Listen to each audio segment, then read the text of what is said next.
This is the Mariana, my newest Stormworks submarine. This is intended for extreme deep-sea adventures, either on your own or with a crew.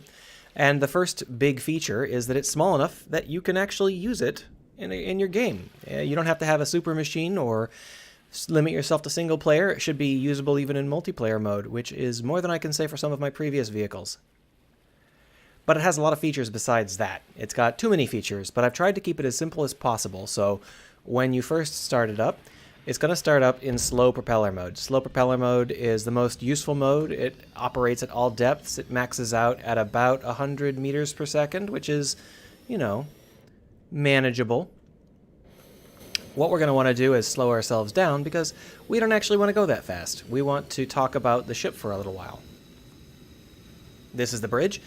The bridge is nice because this stuff back here won't break. Even if you ram stuff, it's nicely placed. And that means that all of these buttons can be used to save your life, which is important because you don't have any escape pods. The ship is way too small for that. Here's our engine room. These do provide some thrust, but they're mostly useful for providing torque. Torque is extremely valuable for propelling other kinds of engines and also keeping our batteries topped off. Here we've got our bedroom, or if you prefer, you can walk out into the ocean through these doors. The rear chamber has the water jets. These things can get us going at 800 meters per second, but they don't operate below the surface of the water, so I've left them off by default. You can turn them on with just a click of a button. It's not that hard. There's some vertical dive elements, and of course our little buggy, the Mogwai. This thing has almost as many features as the Submarine. We'll have to discuss that once we actually get down to a depth where we can use it. This is intended for ultra-deep dives where even touching the water would kill you, but just for now, we'll go somewhere more shallow just for the sake of demonstration. These lights go more vertical the further you are away from the rocks, so we're pretty far from the rocks right now. We'll hit 6 to dive. That does a few things. It turns on this yellow arrow. It points our jets upwards. It turns on this engine, and it also starts to fill us with water. Eventually it will take us down to the bottom if we don't do anything, but we can also just manually dip our nose down, and that's going to be a big help. You have really good nose control in this ship, so don't be shy. Feel free to dive as deep as you'd like. So this is a good spot for us to stop. It's pretty flat, so what I'm going to do is I'm going to shut off all of our engines. What that's done is it's let our jets run in that they will continue to spin, but they won't produce any thrust. And the reason I've done that is simply because I like batteries. You don't have to worry. If you run out of batteries, it's hilarious, so feel free. But if you don't want to run out of batteries, I recommend leaving your jets on but turning off all of your propulsion, just because that way they'll keep charging. We don't want to park anywhere that's too hilly, but this doesn't actually look too bad. It's a little hilly. Well, okay, we'll leave it. We'll go ahead and give it a shot. If we take a look, our battery is at 0.96, which is not too bad, but it's going down rather rapidly because our charge rate is so low. The things that are using the batteries are the pitch and dive engines, both of which are are battery hogs, so we'll just shut them off. Now what we're going to do is turn up our engine. There we go. Now let's go dive in our Mogwai. Woohoo! To get in the Mogwai, you just target the engine and target the seat and hit F. Now we're inside. We hit 4 to disconnect. And notice how the submarine, opens its arms and turns on some lights so that we know where we're welcome. And this is the Mogwai. The Mogwai is the smallest rover I could build for deep sea roving. I used a lot of tricks to get it this small. And it has a ton of features. The first feature is that it's so small that you can't really drive it. Oh no! What are we going to do? Don't worry. If you tip, it's no big deal. Just use your arms to push yourself back up. Woo! Push ourselves a little bit too back up there. That's fine. But the whole point of this Mogwai is that you're not going to be driving it around like this. You're going to hit 1, which will extend your front wheels if it behaves. There we are. Sometimes it takes a couple of seconds to pop out. Now that we've got a full wheelbase, we're as maneuverable as any other vehicle, and that means that we're largely at the whims of the physics. The physics for this game don't really get along with wheeled vehicles, but it should be fine. Don't worry, even if things go wrong, the Mogwai is extremely easy to use. Even if it's flipped or damaged, it's still pretty easy to recover. It's very, very trivial. If you do get damaged, the Mogwai has independent front and rear wheel drives, which means that if your rear wheels get damaged, you can turn off your rear wheel drive, turn on your front wheel drive. You can also turn on both drives. It'll burn your batteries twice as fast, but you'll have more traction, right? Now, there is a bug in this version of the game where it does not recalculate anyone's electrical connectivity. So it thinks we're still connected to the ship, and that means that we're going to have our battery maxed out the whole time because the ship's battery is going to be maxed out. Presuming that that bug is fixed, well, you're going to need to recharge this this thing pretty frequently. It's only got one large battery. You get about 2 kilometers of range before you run out. But recharging is easy. You don't even have to redock to recharge. All you have to do is extend your arms and grab that hanging yellow element with your magnetics, with your not with your magnetics, but with your connector.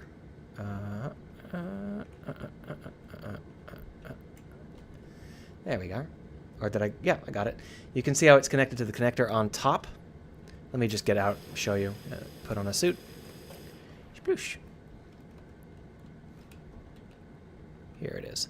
So this is the magnetic connector, or the electric connector, and this is the electric connection. Grabbing it with the mag-all will not refill you. It's not a big deal, the way that works, because once you've connected, it instantly fills you from the ship, and then you can hit 2 to retract your arms, and they go away. Now, if you do have this problem where it flips up, it's not a big deal. You can go out there and knock it back down. You can also adjust the length of that tether if that becomes an issue. It shouldn't, though. It should all just work. You shouldn't have to worry about it at all. Let's see. I think that's basically all the features I wanted to show off from this. It's got a couple of others like warning lights and stuff, but by and large, that is it. So let's reconnect. To reconnect, you want to make sure that your wheelbase is not extended, and neither are your arms because they'll get in the way. And then you're going to want to make sure that you can see the octagon on your ship and on the main ship, because if you can't see both of those octagons, you're not going to connect. Now, if it doesn't automatically connect you, there are a couple of things you can do. It's usually just because you're on a weird slope, like this one. There are a couple of ways you can reconnect. One is that you can try to get the right angle by waving your arms around. But that may not work. And if it doesn't work, what you can do is you can actually go inside. After you've got a really good approach, you can go inside and fix it manually, which I'll show you. I just want to make sure I've got a good approach because I kind of screwed up the approach when I was fussing with my arms there. Let's turn off the rear wheel drive just because that way it won't tip over backwards while we're driving around here.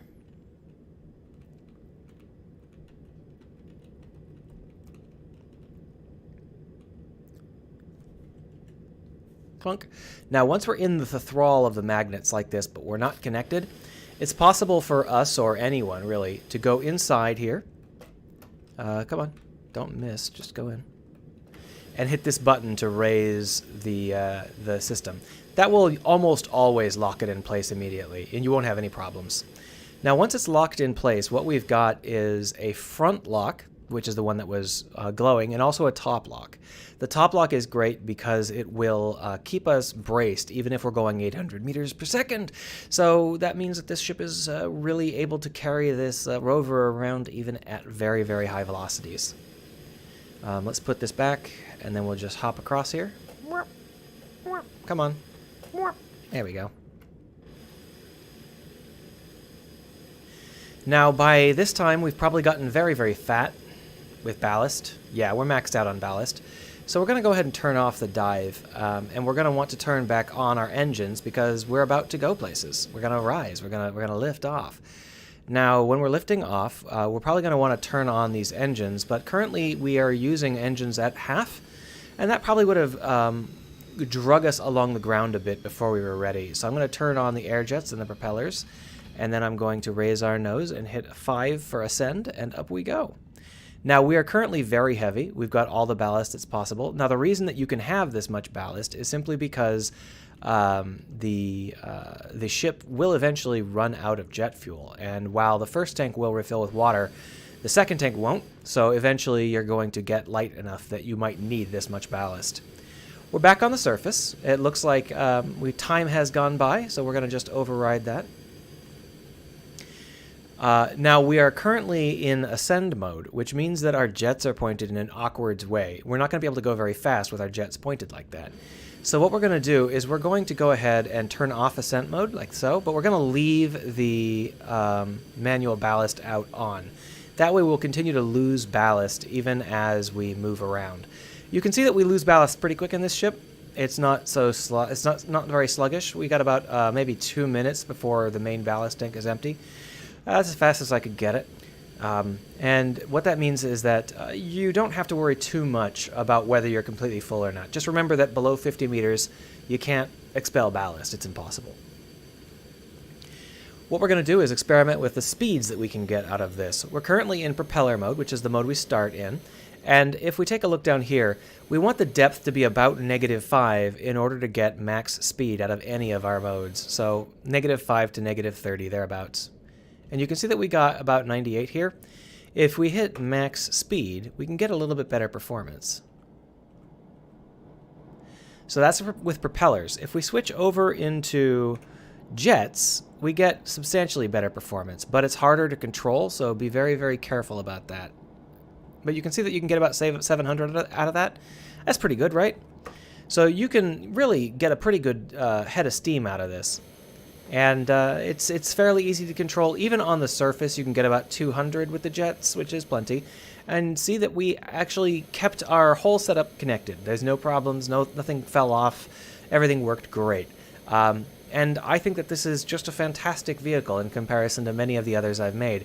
A submarine that can go 800 meters per second on the surface, or as deep as you need it to go underneath. It's a lot of fun. There's a lot of potential for cool adventures.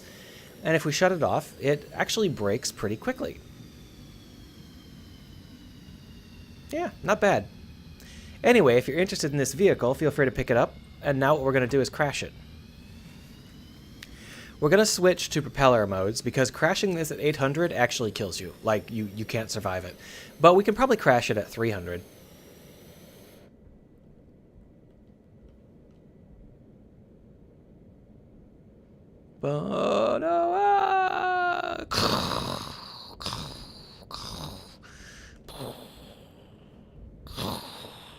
We actually didn't take that much damage, did we? Okay, now we're starting to look a little bit damaged. So what I'm going to do is I'm going to turn off the engines. But I can't, because we've been damaged too badly.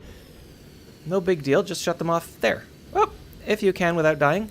Yep, there we are. Shut them off. Good. And that should get us to slow down and just come to a grinding halt. At the moment, we have a little bit of trouble. We've knocked off our rover, so we can't use it as an escape plan. But we can probably get up some other way. And what we're going to do is we're going to go ahead and switch on our ascent mode. But that'll only work if our engines are working, and I'm not sure they are. They seem to be doing something, but they're not trying very hard, are they? Oh, and now we've flipped. Interesting. We're having a little bit of a rough time because we've taken so much damage. All of our electronic engines are offline.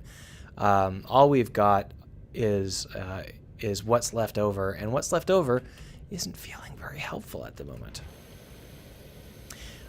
So, let's see. I don't see anything that's going to be able to help us get out of this, and we're far too vertical to actually be able to go to the back of the ship. So we're going to have to abandon ship here. Come on. Oh no. I should add like a handle or something. This is the first time I've ever seen it nose down like this. This is really aggressive. I mean, if we wait around for a little while, it'll flood, but I'd rather get out before that happens. Can I? Oh, I can't tether it, though. Okay. Can't tether any of this stuff. Okay, well, now that the jets are no longer pushing us, hopefully we'll be able to...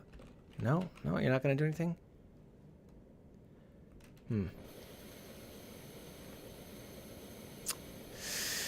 Well, I guess we'll just sit here and wait until the water consumes us. Kind of anticlimactic, but what can you do? Is this the water? This is the water, so it's only going to be a moment. Not the most exciting crash, I'm afraid. I don't think that we are very deep. I doubt we're 300 meters down. That seems like it's probably a bug.